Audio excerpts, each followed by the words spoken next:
I want to know, how angry was the Juventus keeper after that penalty? He was very angry. I remember one of the boys backing me up, actually. I've gone to shake his hand and he's saying, you know, why are you doing this? I says, I've just scored my penalty and one of the other lads has backed me up because they all came in then. And I'm trying to just shake my hands. It was just a big occasion for me, so it's definitely one to remember. He didn't take it too well then? Not at all. I think it was Stephen Pienaar came and backed me up and said, you know, if your player, Pirlo, it was, dinked it in the World Cup final, you're not saying anything to him, but I do it in a friendly match and he's raging. But it was a very momentous day for me, especially moving forward at this club. It's not the first time you've done that, though, is it, that penalty? No. The season before, for the 21s, I was saying to some of the lads, because I do it in training quite a bit. I says, oh, I'm going to do it, and then they were all saying, oh, come on, don't, just blast it or something. So that kind of set it off for me to do it in a competitive game. Does that penalty sum you up? Completely unfazed by anything, totally relaxed? It might do in some ways, and I think in others, as a footballer, you put on a brave face for many reasons, pressure, and things like that. And I think that can sum me up, as you said, you know, trying to be relaxed, and I take it as, you know, it's a fun thing to do. It makes people remember that occasion, and that, for me, it was nothing arrogant or cocky about doing it. It was purely for everyone's enjoyment and for me to show that I'm confident, but I'm not cocky or you know, big-headed in any sense. And I think it was a good occasion for me to do it. And I went into that particular penalty emotionless, which was strange. Thinking back after, the lads were saying, you know, you're up next, and I had no nerves, no real sense of awareness about the occasion. I just stepped up and knew what I was going to do, and it came off. And I think after that, I said in an interview, that I shanked it a bit, which I actually did, and it went a bit to the right. But running back after, I didn't realise what I'd done or what emotions was going through my head. It was all very blank, thinking back after it. So in many ways, the best thing out of it wasn't obviously to score and a spectacular goal as well, but the fact in your development as a player, you could handle it, no nerves at all, cool under fire, if you like. Yeah, definitely. And the gaffer's always been so behind me in doing that, wanting to express how I play, allowing me to make mistakes, to improve. And over the course of the year and a half that I've been in the first team playing, I've made so many mistakes, but the next game I've encountered that certain situation and handled it in a different way. And that's where, you know, we review that incident, and the next game, as I said, we've corrected it, and that's where the gaffer has been so great, and his background staff with me, pointing out those little things to make me become where I am today. And you know, I'll only keep doing that to better myself. What does that backing from the manager mean to you, especially on such a massive stage, to do your learning, if you like? It's such a confidence boost, because you want to feel comfortable in the environment and safe, I suppose, and knowing that anything or everything that you do on the pitch is going to be backed 100% going forward, and that's the way that everyone is here, and I think that's the only way that you're going to improve, with taking every situation, good or bad, dealing with it, and then moving forward. Of course, most managers, they support all of their players, but you in particular, as a young player, playing in a position where your highlights can be, playing in a position where your mistakes can be highlighted, and with your style of play as well. So that must take a huge pressure off you. Yeah, definitely. And I know that Ross thinks the same, being a young player and played a lot of games, high-level games as well. Knowing that pressure's off you and being able to express yourself and I think it's helped us not only on a football side, on a personal side as well, because you learn to deal with situations in different manners or in a different sort of style. And as you said, that pressure side of it, he takes that straight away from us. So we're allowed to, think about the game, prepare for the game, and then go and express ourselves while we're playing the game. Give me an example of a mistake you've made that you've learnt from, that you've managed to cut out from your game. I think last season we played Arsenal away. There was an incident where I think we were 2-1 down already. The third goal, I've tried to read a cutback cross, and it's gone straight through the 6-yard line, and it's a tap-in. Where, as before, as I said, I'm trying to read that pass where it's not coming, and they've scored an easy goal. I've reviewed that and practiced on it in training, where I've got to wait that extra split second, I suppose, and make the decision, but always protect my goal first before, making a silly error as it was to try and intercept the ball, but make a clear-cut chance for the striker.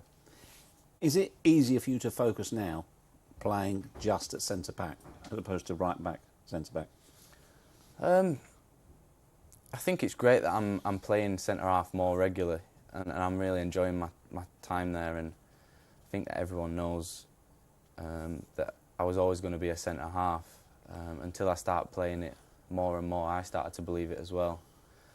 And the more time that I spend there, I think the more experienced I'll become there. But I'll never rule out playing right back, because I think the more positions you can play, the better it is for you and for your team. Every team gets injuries, every team gets suspensions and things like that. So there's always spaces to be filled, and I think for every professional, you should never nail down a spot 100%. Everyone wants to play, say a striker wants to play up top, or for me, I'd love to play central defence.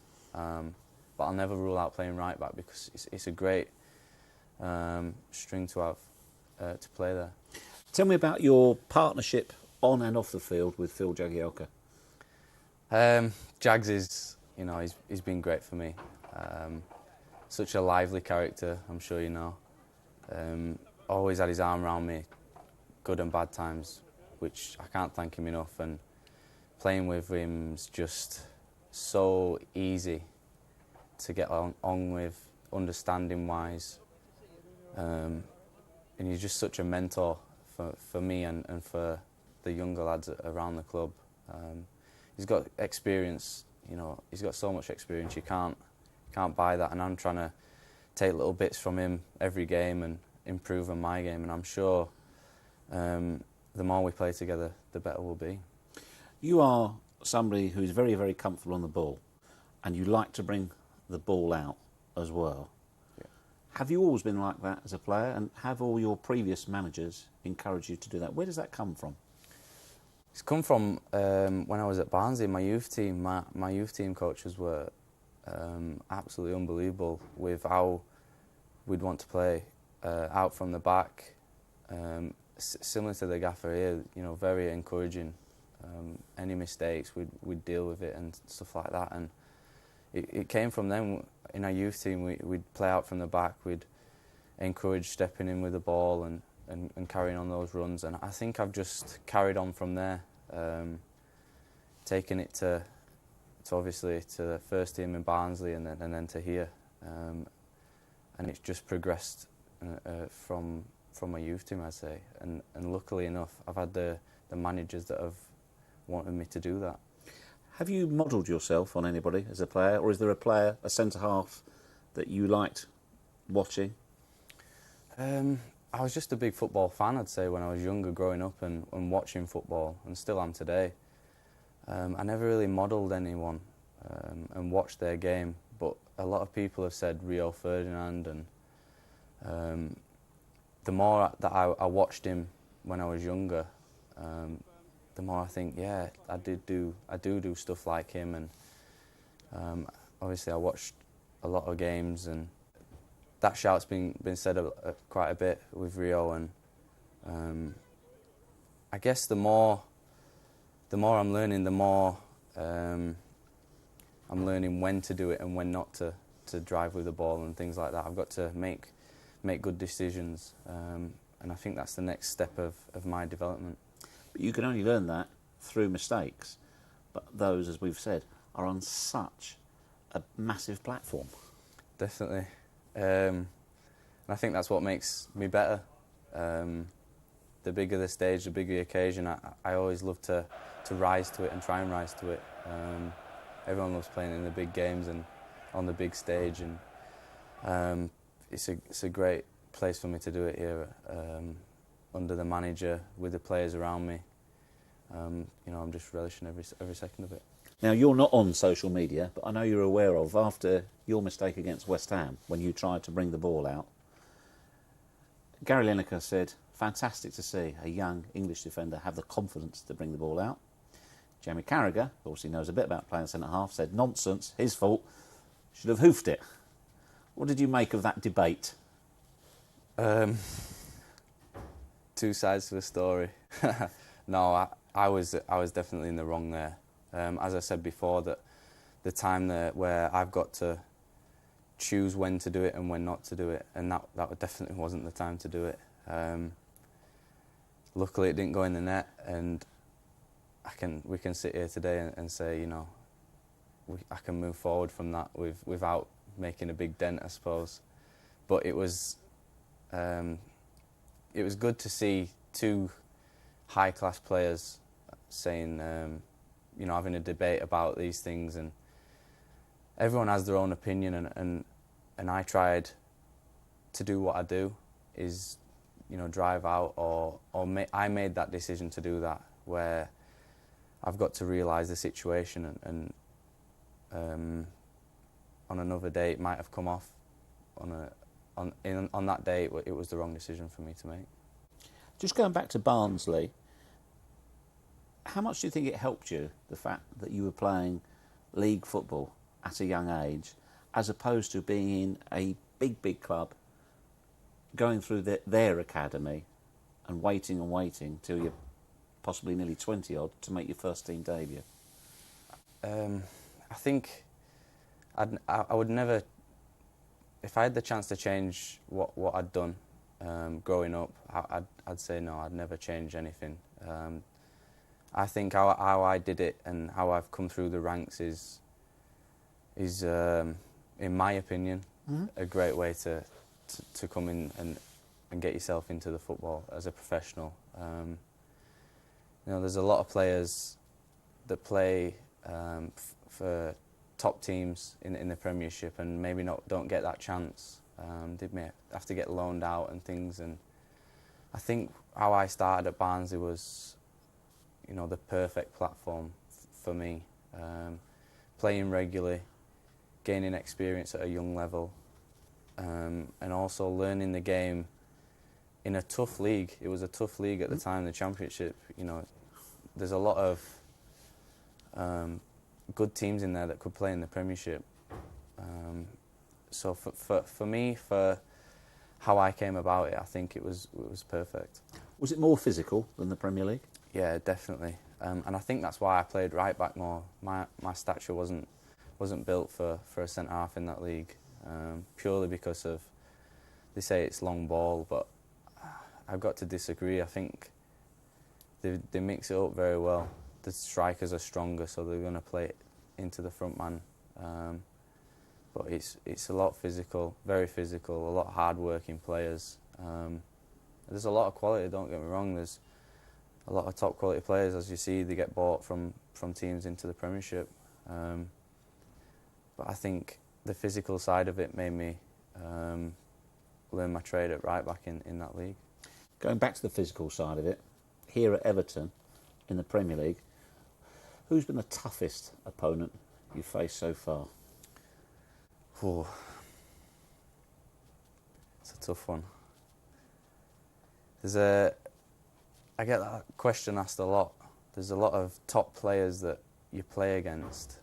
Are you not going to answer so you don't give this person an edge? I might not. You're ahead of me already, aren't you? I think in this situation, there's a lot of top players like that go on to play in different countries for top teams or top teams in the Premier League. That on the day that you play against them, don't play very well or don't give you a particular problem. But you know that they're such a good player that sometimes you can't say, he wasn't that good against me, but he's a top player. And the players that don't get the credit give you the hardest game or the toughest game sometimes.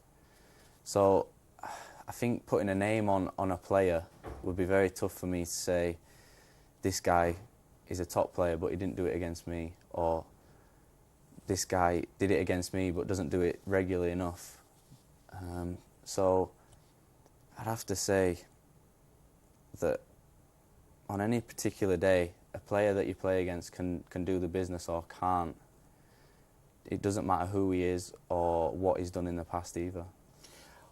OK, accepting that then, what did it mean to you when you acquitted yourself extremely well against Andy Carroll, an England international, a big, strong, difficult customer?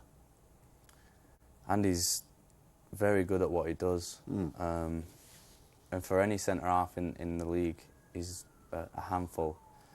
And I took that on as a great challenge for me to learn. You're not going to win every ball against him. He's that good in the air. So you've got to adapt your game around him, and the whole team has, I suppose, positionally. And, you know, Andy's the out-and-out striker, I'd say, for West Ham. And as a centre-half, you want to try and win everything and show your dominance against him. But on playing against him, you can't always do that. And I'm sure Jags will say the same. We've got to be very clever and choose your time to win the ball. But Andy's probably up there with one of the toughest players to play against in the Premier League. So when you had a good game against him, did you come off the pitch thinking, I'm pleased with that because that was a real challenge that I rose to? Yeah, definitely. And I know that I've got to take that into the next time I play against him. Because you can't get too complacent with that game and think, you know, I can do that every time. Because he's such a handful, and I know that there's always another game against another player and things like that.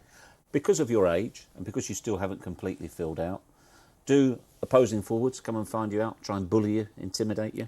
I wouldn't say so, no. I always try and have a presence about me on the pitch, and every player tries to give that aura about them to the opposition. And you've got to stand your ground. You can't get pushed over in any game. And the more that you show the other player that you're willing to fight and give them a battle, I think they show you that bit more respect. Tell me about your England experience. What's that been like? It's been unbelievable. I think in the space of a year, it was from the under-19s to the senior squad, and you know, if you said that in a year you'd do that, I would have snapped your hand off. So it was an unbelievable experience for me to go to the World Cup, the pre-squad. The players that were there, some aren't in the squad now, but to have the chance to train with them and play with them in a few games was you know, a memory that will never leave me. And taking that on into the next squad, it was a great integration, I suppose, to the England squad. I feel at home there now. The lads all know me, and I think it's a big part of being of the team.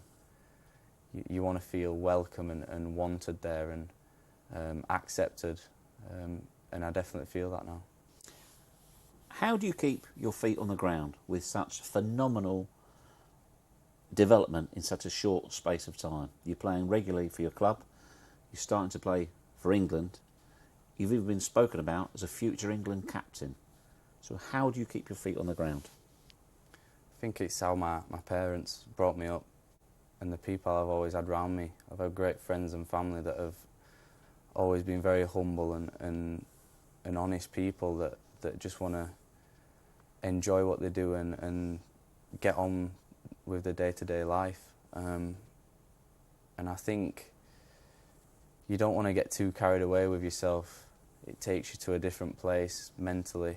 And as I say, the people that I've had around me have always been very thankful for what they've had and what they've done, and I think it's rubbed off on me. Who's the first person to bring you back down to earth if they thought you were getting slightly carried away with it? Who's first in the queue? Your mum? No, I won't say my mum. It'd probably have to be some of my teammates here, probably.